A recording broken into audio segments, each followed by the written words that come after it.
Welcome to episode 18, season 2 of The Great Sources. This season we are going through the question of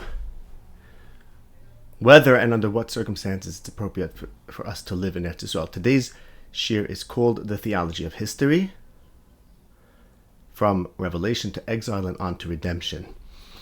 What we're going to discuss is the historical process of the history of Klal Yisrael. A correction there, Theology of Jewish History, from Revelation to Exile and on to Redemption.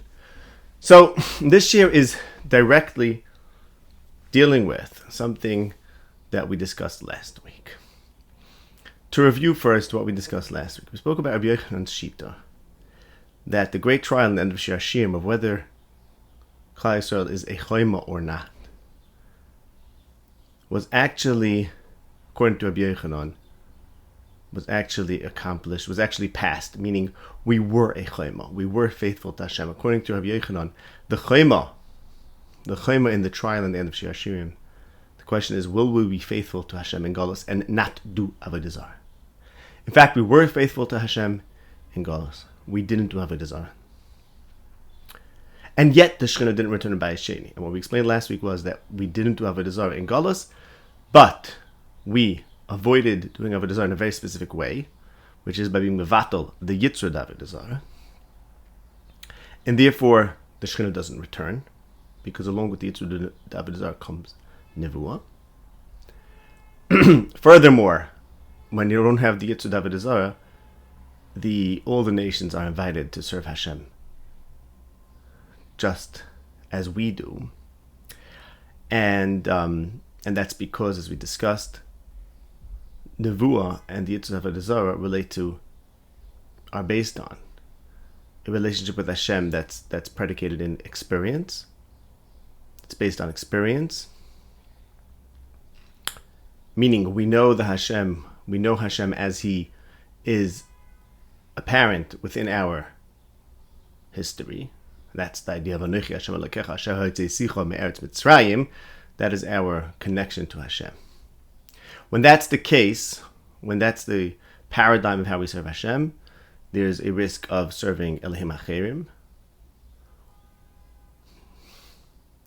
which is, if we take other or incomplete historical manifestations as being reflections of what God is, that's called Elohim Acherim.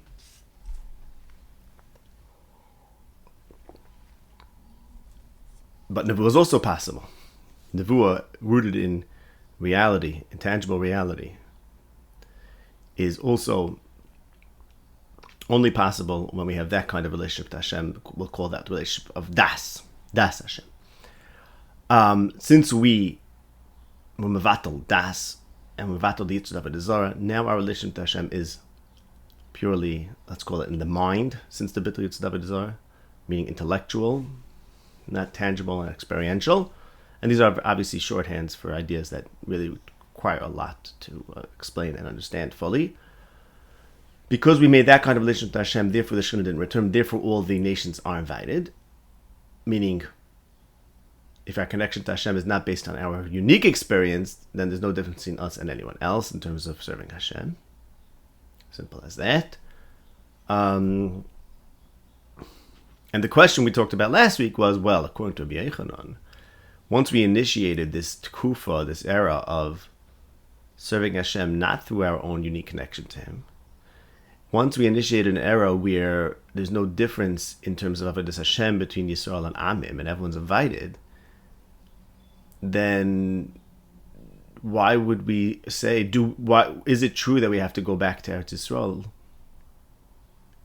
which is basically the model that the Torah describes for us, Lech Lecha L'Eretz Asher Eka, and the Chetim Raglim being at the root of all sins. It's at the root of all sins in the first paradigm, meaning if we want to know Hashem correctly, then we know Him in the Aretz, and the Aretz, it serves to anchor that. The Aretz is the place where you can know Hashem, which is something we're going to explain Bli Neder when we get to exactly what the Aretz is all about in the further shiurim in the end of the series. But Eretz Yisrael is a place where our relationship with Hashem is culminated where it's complete. Our knowledge of Hashem is complete. Hashem's revelation culminates there, and in the fact that He brings us to the good land. And that's our experience of Him. That's our unique, personal, our own national experience of Hashem, is Eretz Yisrael. If, according to Rabbi Yochanan, we initiated this era of universalism, let's call it, then why would we say that we have to go back to Eretz Yisrael? So what I said last week, and I stand by this, and it's true, but I want to be meisef on it, was that even according to Rabbi Yochanan, as we discussed, the only reason we did this kind of method, let's call it, of serving Hashem, was because we didn't have an opportunity in the beginning of Vayesheni to redo Eretz Yisrael and let's call it atone for the Chet Meraglim, because according to Rabbi Yochanan, Yom Daf Tes, returning when the Persians are in control doesn't afford us an opportunity to redo the Eretz in the correct way. So therefore we initiated this new kind of system where we don't have to be independent, because we're serving Hashem not based on our personal relationship with Him, but rather based on something which is shared with those who are our overlords. Given, as I said last week, given that this whole thing only happened because of the exigencies of the situation, that we had to choose this other system, this other path, given that that's the case, it remains true that when possible, we should be mechaper l'chet meraglim, we should do lech lecha shar eka, and that will be the proper method of geula. That's what I said last week, and again, it's very true, meaning that what the Torah says about lech lecha and chet meraglim doesn't change just because we initiated this new mahalach where we don't need to relate to Hashem directly and personally. Doesn't mean that the Torah's model changed. Of course, when possible, we should enact what the Torah is prescribing. Now, the fact is, though, I was mekatzer where it's necessary to be marich, and I had to keep these two things separately. Meaning, I wanted to just make this point that the model that the Torah puts for us is still extant and still is the one that we're supposed to use, which is the model of returning to Eretz Yisrael. But the question is, of course, it remains a question, and a serious thinker would be aware of this question. There's something problematic with the way it was presented. There's something incomplete, because the question is as follows: the way it was presented, the way we were discussing it till now, it sounds like the whole 2,000 years of history, where, according to Rabbi Yochanan, was a process of v'nivul goyim rabim al Hashem, we changed the method of avodas Hashem so that all the nations of the world are now welcome. That method, that whole period in history, is that one big b'diavad? In other words, are we to say that, okay, you know what, look, originally we had a unique relationship with Hashem, personal relationship with Hashem. Personal relationship with Hashem makes you liable or susceptible to having personal relationship with Elohim Acherim. So we threw that out, and we initiated this whole new mahalach where we no longer relate to Hashem personally and experientially. Instead, we relate to Hashem intellectually, and that's called the Bitter Yutz David Zara and the end of Nevuah. And in fact, there's something very rich to that, because it invites all the nations of the world to come join, which is a positive thing in the Nevi'im, the Nivul Goyim Rabim al Hashem. And now I say, okay, but clearly the Torah's ideal is something else, because the Torah doesn't talk about that. The Torah talks about us being in Eretz Yisrael independent of the nations. So then you say, oh, okay, so everything that we did is actually not the ideal way, and we're supposed to turn the clock back. We're supposed to throw out the 2,000 years of history and say that's not the right way to do it, and really we're going to do the right way now. So, in other words, basically, to say that something actually happened, but while it's true that the Torah doesn't tell us to do that, the Torah tells us to go to Eretz Yisrael and to be independent. But to say, on the other hand, to say that what happened was b'diavad and shouldn't have happened and doesn't contribute is also an incomplete theory. It doesn't make sense. So the truth is that no, everything happened exactly as it should happen, and yet at the same time, our obligation is to go back to the old way, and that's what I'm going to explain today. Meaning, so the point that just like 2,000 years ago would be made by Yesheni, a little more than 2,000 years ago, had we had the opportunity to go to Eretz Yisrael and be independent, we would have done so. And yet, says Rabbi Yochanan, we couldn't do that and therefore we had to do something else. And that something else that we did now becomes so much richer and so much very interesting because it involves the Goyim, involves all the nations of the world. But the truth still remains that when we can do the first model, we will. However, it's not that we're going to be turning back the clock. It's going to be continuing the process of history. And that's what we're going to explain today. And the truth is like this. The truth is, of course, it's Pasha. There's no Havamina in the world that today that we can separate from the world and be in Israel without the nations. Meaning, the fact is there's globalization of everything. And of course, Klal Yisrael's place among the Umis has changed forever. And that's what we're going to talk about today.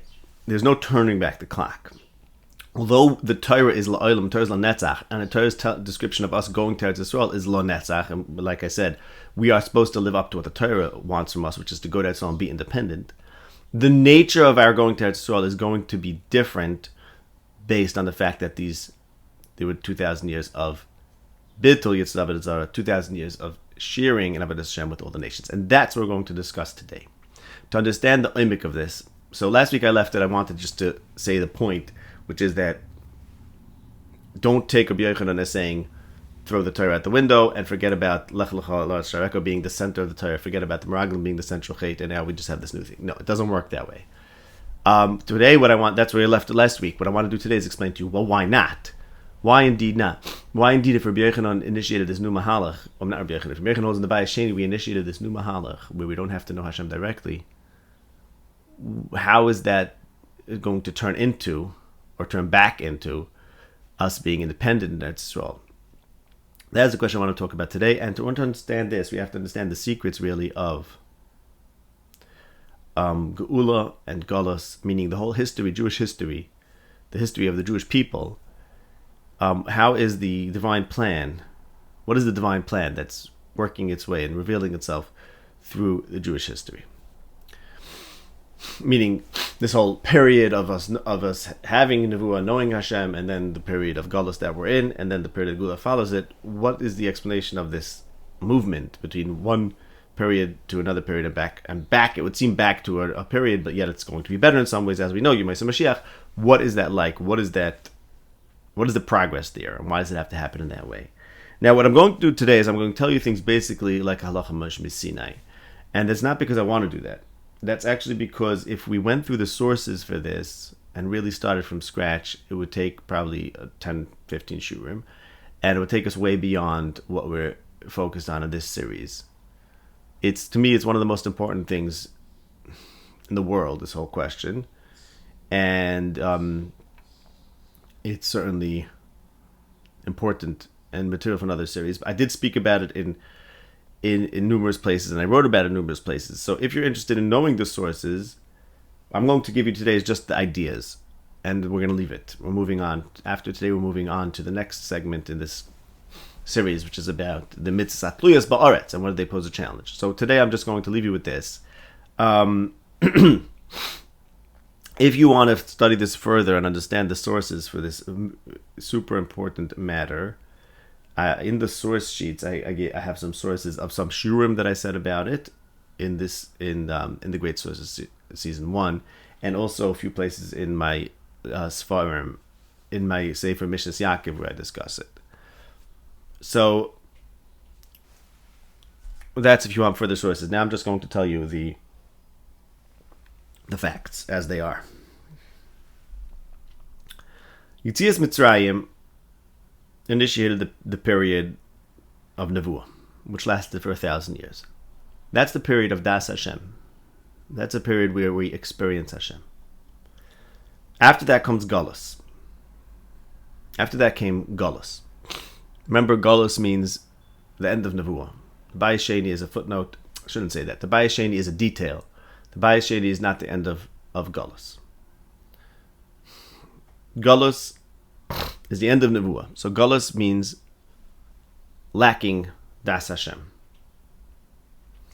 When there will be a Geula, Das Hashem Nevuah will return, but it's going to return in a stronger way. It's going to be something different. It's not going to be the same thing again. Now, it's going to be stronger. How is it going to be stronger? So, when there was Nevuah, when there was Das Hashem, there was also the possibility of Yitzhak Desire. Because if we serve God because we know Him, or based on the fact that we know Him and experience Him, to the extent that we misunderstand the experience or don't have the full experience, we're serving the wrong God. Now, literally. Or serving an incomplete idea of God. I don't mean to get into the question of what exactly other gods are. I'm not getting into that today. That's why you have in Sefer Devarim, and this is something we spoke about in season 1, I believe. In Sefer Devarim, it talks about, often, many times Sefer Devarim talks about, don't serve the Elohim Acherim that you are not familiar with. Asher lo yadatem. Which basically means, why should you serve Hashem? Serve Hashem because He's the God that you've experienced. Which means, again, that the Jewish experience of Anochi Hashem Elokei Asher Tzichem Etzotzaim is a complete reflection, an accurate and complete reflection of Hashem Echad. While other experiences, other national experiences, do not reflect Hashem Echad. They reflect something less than Hashem Echad, something incomplete. Why do we serve Hashem? Because Anochi Hashem Elokei Asher Tzichem Etzotzaim, it says in Dvarim. He's the God that you know, that you're familiar with. Now, if you get familiar with a different God, or if you get interested in some other experience, other national experience, and take that other experience as being the manifestation of divinity, meaning a reflection, an accurate reflection of divinity. Let me take a word and explain that, what I mean. When I say it's times an accurate reflection of divinity, I mean like this. Hashem is X. Go learn what Hashem is, study the Rambam, study everyone that talks about that, fine. Anochi Hashem Elokei Asher Tzichem Etzotzaim has nothing to do with what Hashem is. It has to do with what Hashem does for us. And Anochi Hashem Elokei Asher did for us. Anochi Hashem Elokei Asher Tzichem Etzotzaim means that you can take your experience of Yetzias Mitzrayim and Hashem, who's behind that, take that experience as being representative of what Hashem is. Now, you can't just take any experience and say it's representative of Hashem, right? Let's say I take any fact, anything that happens, say, oh, that captures what Hashem is. No, it doesn't. Because there's other things about Hashem than any certain one thing, right? If I see it raining today, I say, okay, that's my tfisa of Hashem, is that he's the rainmaker. That's one aspect of Hashem. So that's called Elohim Acherim. If that's my full tfisa of Hashem is only that one sliver of reality, then I'm serving Elohim Acherim. Anochi Hashem Elokei Asher Tzichem Etzotzaim is kamash malon that the Exodus, Yetzias Mitzrayim, is in fact a true manifestation and let's call it representation of what Hashem is. It captures Hashem's midas. Okay, but what if I say, well, there's other things that I think are more interesting or more relevant, like the experience of another nation? Then I'm going to get into Avodas Elohim Acherim. Okay. And that's why there's this idea that there are 70 Elohim Acherim, 70 Sarim in Shemayim, which can be worshipped, meaning which might be worshipped, but they're not supposed to be worshipped, of course. And that's because, and that corresponds to the fact that there are Shivim Koiches HaNefesh, 70 kinds of people, or 70 faculties of the psyche, 70 types of ways of thinking. So if there's 70 ways of thinking and 70 types of people, then there are 70 concepts of divinity, right? 70 ideas of God. And they're all incomplete. So every person's experience, let's say a national experience is based on one of the koiches hanefesh, let's call it love. So let's say there's a nation or people that takes love as being central to their whole experience, to their whole reality, to the whole value system. If they take that as being everything and represent that is the sole thing that's representative of God, if that's incomplete, if that's not true, then they are serving Elohim Acherim.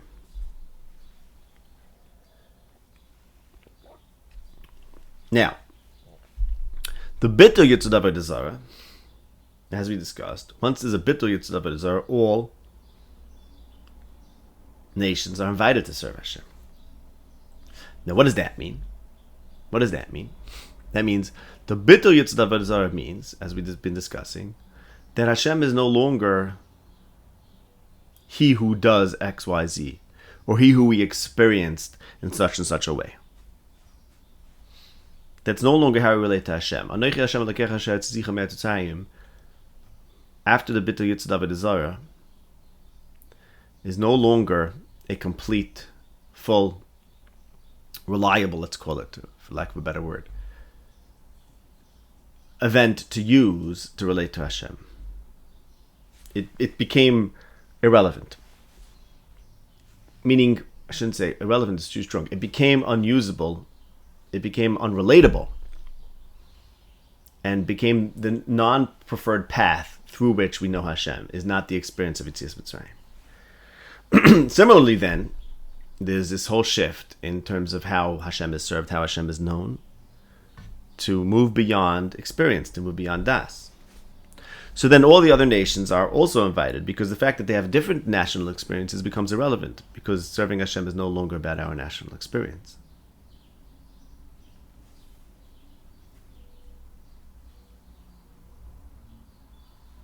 So what then is experience? If your personal experience is not the manifestation of Hashem, or in the case of other nations, their personal experience is not to be taken as a manifestation of Elohim Acherim. So what is personal experience? What does every national experience, what does it do? What does life, what does living do? What does experience do if it's not what you can take as being Hashem's actions to you? In this new tkufa of beyond das. So the answer to that is that when we're mevatel the yitzud avodah zarah, mevatel the das, mevatel what we know as being taken as what is. Instead, what we're doing is we're taking what we know and saying whatever we know is a key to something beyond what we can experience. So instead of saying, okay, so Hashem is whatever is manifest in Yetzias Mitzrayim, Racham, V'chanun, and Shofet, and all the things that are accurately manifested in Yetzias Mitzrayim in a full way. Instead of saying, okay, that's what Hashem is, and we don't need more than that, we say, no, we do need more than that. We need to take whatever we experience and say, whatever we can experience, whatever we can be yodea, whatever we could know, is indicative of something unknown that gives rise to it. So let me explain to you what I mean, let's say with the Shivim L'Shainis. Shivim L'Shainis, as we said, means there are 70 ways of thinking, there are 70 things, 70 values, 70 kochs nefesh, and therefore 70 kinds of cultures, 70 kinds of national stories. So let's take the one about love, right? So you have a nation whose greatest value is love. That's what they consider to be the most enduring and important reality. So in the old paradigm, they'll worship the God of love, which is an incomplete God, and therefore the Himachir. In the new paradigm, they'll say, good, love is all very good. Love is your experience. That's what you think about. But what that should tell you is that there's something that gives rise to love, that makes love important. There's some principle that generates love. And then we say, hold that for a second. There's some principle that generates love. And you don't know that principle. By definition, you only could relate to what is in front of you. You can infer something else, there is something that gives rise to love. And then there's another, let's say, nation that has the power. And you say there is something that gives rise to power. But if you're not focused on power directly as being the ultimate reality, you're not focused on love as being the ultimate reality, you're focused on there's some thing that from which power derives, from which love is manifests. Then what happens is no one nation is serving its unique particular God. Rather, the nations together recognize something that's beyond and gives rise to all of their particular experiences. And that's the idea of Achdus. The idea that there's going to be unity in the end of days follows this. Because if divinity, and when we say divinity, we mean that which is most real and enduring, right? The absolute truth. If divinity is fragmented because each nation has its idea of what's real, which conflicts with another nation, then of course there's conflict, and there's no Achdus. There's Achdus when every nation can take its sense of reality, truth, experiential truth, and use it to infer that there's something else. And that else, we say, hey, let's say I'm nation X and I know love, and I say, oh, well, there's something that gives rise to love. And then there's another nation that has and to power, like we said, and said, oh, there's something X that gives rise to power. When we put all those things together, and we say all of us are aware of something that gives rise to 1, 2, 3, 4, 5, all the 70 things, then our particular kinds of experiences, our particular ways of thinking, no longer conflict. Different values can all lead to the same point if they're all recognized as being part of something else. And that's how we'll get to Hashem Echad. Hashem will be realized because when in the Das world, it's impossible for Hashem to be recognized by all the nations, because there's only one nation that experienced Hashem. There's only one nation for which, for some reason, Hashem made a certain model of activity. He dressed up, as it were, and lowered himself to be accessible through a certain experience. He only did that for one nation and through a certain historical experience, which is Mitzrayim. He didn't do that for the whole world. So of course, the rest of the world doesn't know Hashem the same way Yisrael does. It's like the pasuk in Sefer Shoftim,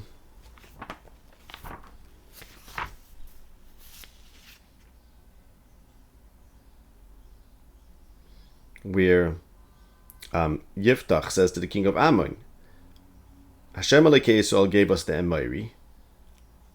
Why should you take it from us? Whatever Kamosh your God gave you, that's yours. Whatever Hashem Elokei Yisrael gave us.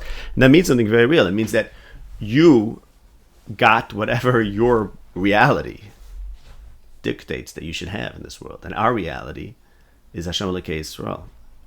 Of course, there's no Hashem Echad then. When can we reach Hashem Echad? When everyone throws out their gods, meaning they don't take their known knowledge as being the ultimate truth, including us. We can't do that anymore either, because if we do that, then we're the only ones who can serve Hashem, because we're the only ones who have Yitzis Mitzrayim. In order for us to reach the place of Hay Hashem L'melech Kol Haaretz, Hashem Echad Shmei Echad, we have to seek beyond experience to serve Hashem. That's Dvarim Pshutim. So in the future, there's going to be a Midah Chadash, a new Midah called Hashem Echad. And by the way, Hashem Echad, very important. I spoke about this in the Shir about Shema in the first season.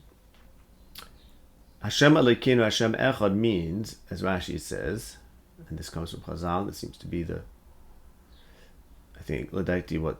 correct kavanah.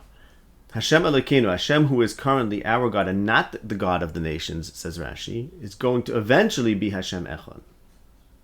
Hashem is now Elokeinu, and Hashem will eventually be Echad. However, and this is a very important thing,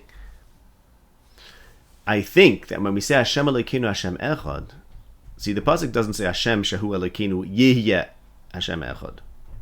It puts these two facts, one about the present and one about the future, and it just asserts them consecutively. Hashem Elokeinu, Hashem Echad, and really one is about now, one is about the future. And the message there is that do not think, this is a very critical thing, do not think that Hashem is Elokeinu now, and Hashem is Echad in the future. And that means there's some difference. Do not think that we're serving, perhaps we're not serving Hashem Echad now. Perhaps if we're serving the Hashem who took us out of Mitzrayim, maybe we're just serving another God like all the 70 gods, Kamash Valon, the same way Hashem is Echad in the future. Because the same way divinity will be recognized in a universal way. So too, even though it's personal, even though it's unique to one nation, it is in fact an accurate reflection of the true Hashem Echad. So, Hashem Elokeinu, our experience of Yetzias Mitzrayim, which culminates in taking Eretz Yisrael and makes independence from the nations and having our own experience of Hashem, that becomes the whole thing, that what we have to focus on back in the day. Eventually, there's going to be Hashem Echad, meaning we're going to get beyond our own experience.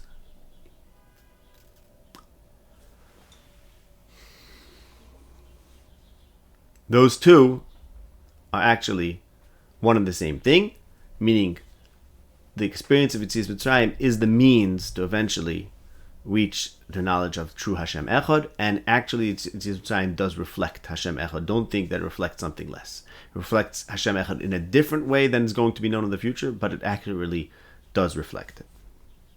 Okay. So now, and that's the key point, because that's why it's wrong to say that, this is getting back to Rabbi Yochanan, it is incorrect to say that once we initiate this tkufa of V'nilvu Goyim Rabim,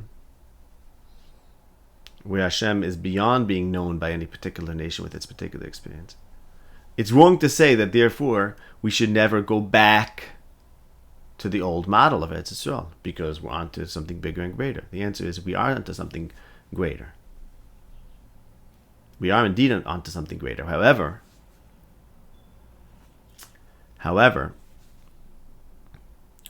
that is going to culminate in Hashem Echad, which is in fact rooted in Anochi Hashem Elokecha Asher Tzich Metzayim, is in fact related to Anochi Hashem Elokecha Asher Tzich Metzayim, which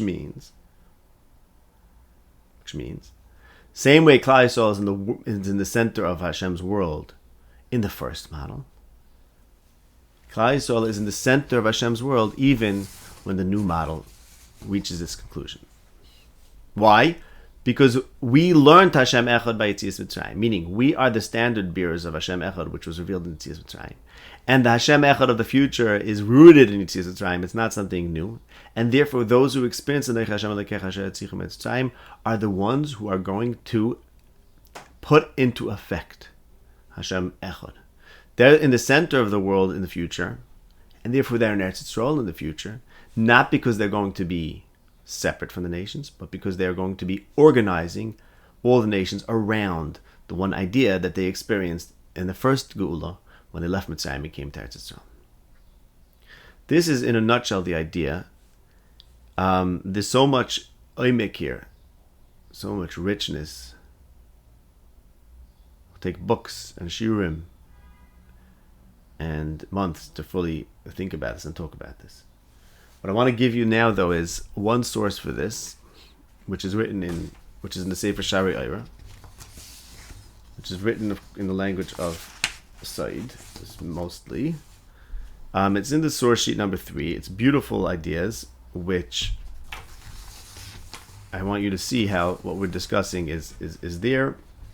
Like I said, it's in the language of Said. I'm going to tell you some things he says. You can look through the source sheet. Of course, if you want to look it up inside, understand even better.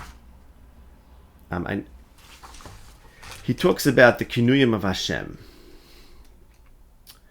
The kinuyim of Hashem that you can erase. Racham v'chanom. And he says these kinuyim support the Shivim Umes that are under the 70 Sarim. Okay. Then he says the Shem Yud Kivavki is the Shem HaMeyuchad, which is Meyuchad Li Yisrael. The Shar Umes have no connection to the Shem HaMeyuchad. They only have connection to the Kinuyim, Racham v'Chanum, which derive from the other Shem, which are, and the other Shem is HaKodesh, which he says are like a dressing, are like a malbush for the Shem Havaya.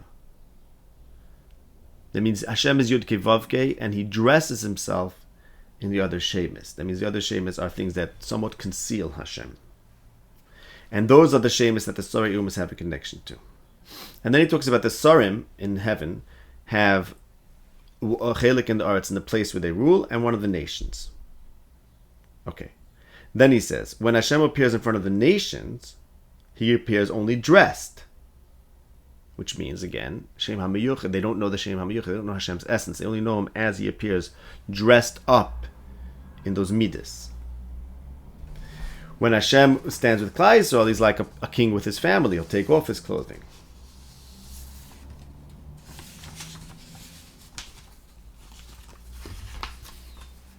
Continues what clothing he takes off, and depends if it's with the Hamoin or with the Tzaddikim and the Hasidim, whether he'll take off all his kinuyim. Okay. Then he says, in the future, lo yikonif oid merecha means Hashem is going to take off all his clothing and all his knafayim that cover him. Then he says, wait a second, what's going to happen to the 70 sarim? If the 70 sarim are connected to Hashem's malbushim, so what's going to happen to the 70 sarim? Are there no 70 sarim in the future? He says it's not the case. He says like this. In Shemayim, there's Hashem and there's the 70 sarim, who are like avodim that stand outside of the palace. And by king having all his avodim, you see the greatness of the king. Okay? And then he continues, he says, in the future, you need the sarim still. They demonstrate the greatness of the king. So he says the following thing. When Hashem, in the future, when Yud-Kei Vav-Kei connects with Knesset Yisrael, with Bnei Yisrael, Knesset Yisrael, he's going to take off all the kinuyim, and he's going to accept Knesset Yisrael to him, and then he's going to accept Knesset Yisrael v'yis achdu ke'echad, then Hashem and Knesset Yisrael are going to become one, and then he's going to put his clothing over himself and over Knesset Yisrael. And they are ke'echad mivnim, and everything else, all the clothing is outside. And then it's going to be v'haya Hashem l'melech kol haaretz. Hashem is going to be with Yisrael levad, and everything is going to be outside serving them. There's no going to be pirud. Hashem ba'atzma is going to be Meir Knesset Yisrael, and going to be two lovers that are not separate from each other. And then the Sarim Elyonim are going to be b'chutz, and their nations that are on the earth are going to serve Klal Yisrael. So that comes out that when Hashem unites with Knesset Yisrael, then all the Sarim Elyonim are one aguda to serve Hashem and to serve Knesset Yisrael. Okay. So when we say Hashem is going to remove all the kinuyim in the future, it means he's going to remove all the kinuyim when he's Mekabel Knesset Yisrael, is going to be united with Knesset Yisrael. And then all the kinuyim, meaning all the other midas of Hashem, which the nations could have a shaykhis to, they're going to be b'chutz and serving Hashem and Knesset Yisrael, who's united with Hashem. Language of Soid, obviously, but I want to explain the Kavana Pnimis in terms of what we've been discussing. There's two versions of Yisrael v'umis. There's Yisrael v'umis version number 1, where Bnei Yisrael is not united with Hashem. They're not one with Hashem. There's some period between them and Hashem. And in fact, Knesset Yisrael too also at that point has some connection with the kinuyim, with the names of Hashem that don't fully reveal Him. And that's because, in the way I'm explaining to you, is because our original connection with Hashem is based in experience, which allows for other kinuyim, allows for partial experiences. And then there's version 2 of Yisrael and Umas Olam, where we are going to unite with Hashem. We're going to unite with Hashem, and then all the Sarim are going to be serving us and Hashem together.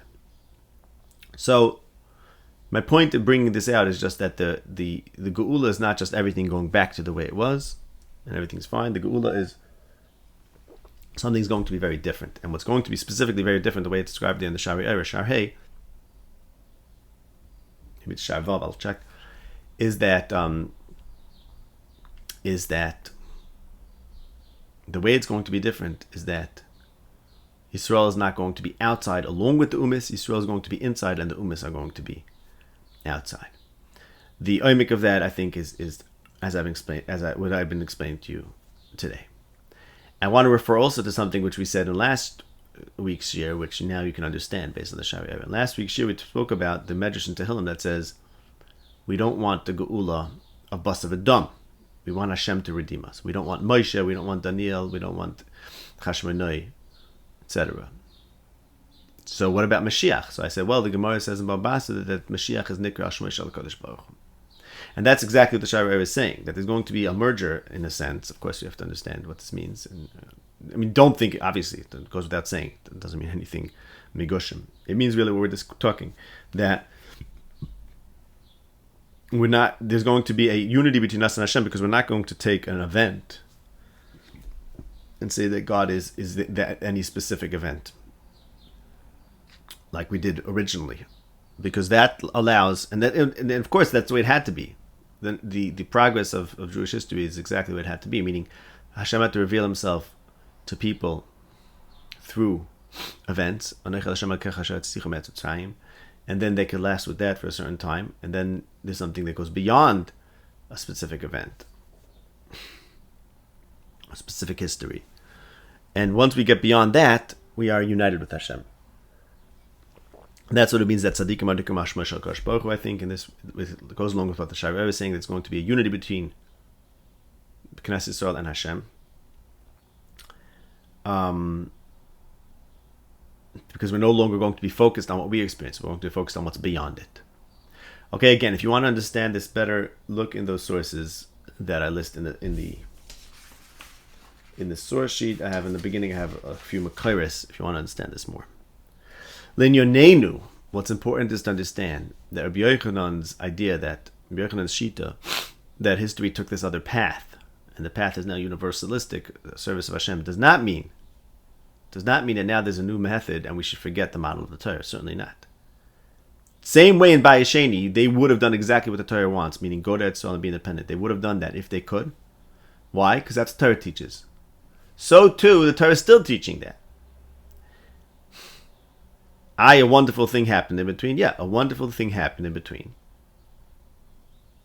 Because Hashem wanted it to happen. But the Torah never tells us to make this happen. What the Torah tells us is, Lech lecha shar'eka, don't do chetim raglim, and so on and so forth. So then, when it becomes possible to do that, that's what we're supposed to do. Nothing that the Torah stresses in the Lamaisa changed. In other words, it was always the case that when we could do that, we should. We could look back and say, oh, it's a good thing that it didn't work. There's a divine plan going on over here. And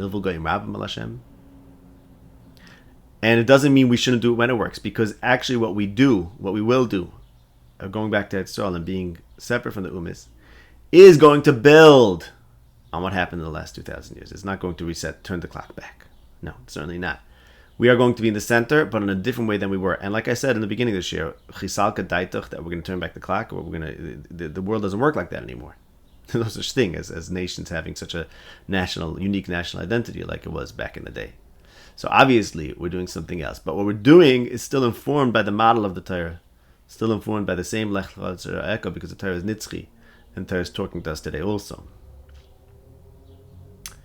These are these great and deep things. I hope I explain things well, and I hope you understand the message. I want to just explain how this addresses also another question, and then we'll end. There's another question that all this answers. There's sources, and this is in the source sheet number 4, the Zohar, and we discussed this in the past, that Golus had to be 1,000 years.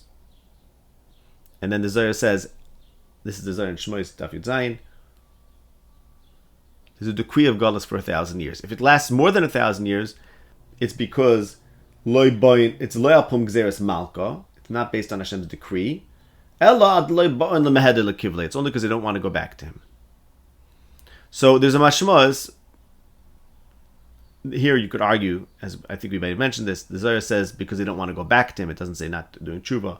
But there are sources that say there was a decree of Golus for 1,000 years, which indicates that tshuva wouldn't help. In the first 1,000 years, tshuva wouldn't help. And then the Chidah, in the Shem HaGedolim, he asked questions from these very clear sources that tshuva could have affected redemption even in the first 1,000 years. So I want to explain to you what that means. The answer is very simple. The process of Anilvu Goyim Rabim, the process that was put into effect by the Bitul Yitzud Avodah Zarah, that process needs to run its course, needs to have its effects. And that takes 1,000 years. In other words, this idea that, okay, Golus has to last 1,000 years, that means something's being accomplished for 1,000 years. What's being accomplished, what's running its course, what's going through history, the same way we had our 1,000 years of Das Hashem, there's 1,000 years of this process of a Nivu Goyim Ram Hashem with the Goyim are learning. After 1,000 years, now we could build on that and come back to Hashem. Within those 1,000 years, we can't say, okay, we accomplished Nivu Goyim Ram, and now we're going to build Hashem Echad, because no, it takes 1,000 years for that to run its course. Does that mean within 1,000 years tshuva wouldn't have helped? No, certainly not. If we would have turned back the clock, within those 1,000 years, if we would have had an opportunity to turn back the clock and do everything like the first model, which is a different form of tshuva, we're not going to go into that now. It's a form of tshuva called tzaddik gomer. Then, of course, that tshuva would help. Of course, that tshuva would have helped. But if we're going to work with the method of knowing Hashem that's based on v'novu goyim rabim, that takes 1,000 years. And then we should go back to Hashem. And that's what the Medrash says, like the Kosi calls on us to go back to Hashem. And that's what the Medrash says, the Zohar says, that for the first, after 1,000 years, it's loy apum gzeres malka. Because what does it mean? Literally, what does it mean when something is apum gzeres malka? It means there's something that has to be accomplished that's not in our control. That's what pum gzeres malka means. So in the first 1,000 years, there was a need for the goyim to learn about Hashem, and that's a process, and that's nothing that we can rush. Once 1,000 years pass, that's done. Now we can go back to Hashem. Within 1,000 years, if we do tshuva gemura and turn back the clock, of course that helps. But here's the point, and here's the maskana. It's a very, very important point. It's not necessary that we understand all of this and do it all intentionally. All of this, Hashem's plan in history, works, takes place, even if we don't know it in advance, and even if we don't plan it top down. And you could, in fact, look around and understand movements in history and look in the world and see what's happening and see this progress. So too, we're going to go back to Israel, and this is going to happen. We don't have to know exactly what we're doing in terms of putting the nations together and serving Hashem Echad. In other words, in order for it to become negate to practice, because this happens me'elav. Certainly, if we are aware of it and understand it, we can do it that much better, and we should. But I want you to understand, we're not saying that the only way to do action is having this very sophisticated understanding of history. Sophisticated understanding of history is an observation often and tells us how to see what's going on. And I'm sure if we look for it in this light, we can understand what's going on. And like I said, if we go back to Eretz Yisrael, we will be in the center of the world. And the fact is, Yidden in Eretz Yisrael are the center of the world, like it or not. So this effect that we have to have in being together, united with Hashem, and thereby influencing, is something that will happen by itself. This is the final word, Bli Neder, on the topic of Galus and Geula and Gram Machet and Bayesheni that we've been discussing in numerous shurim till now. Wonderful Ian in this matter. Next year will be about Mitzvahs Hatluyas Ba'aretz, Shittas Rabbeinu Chaim Kohen.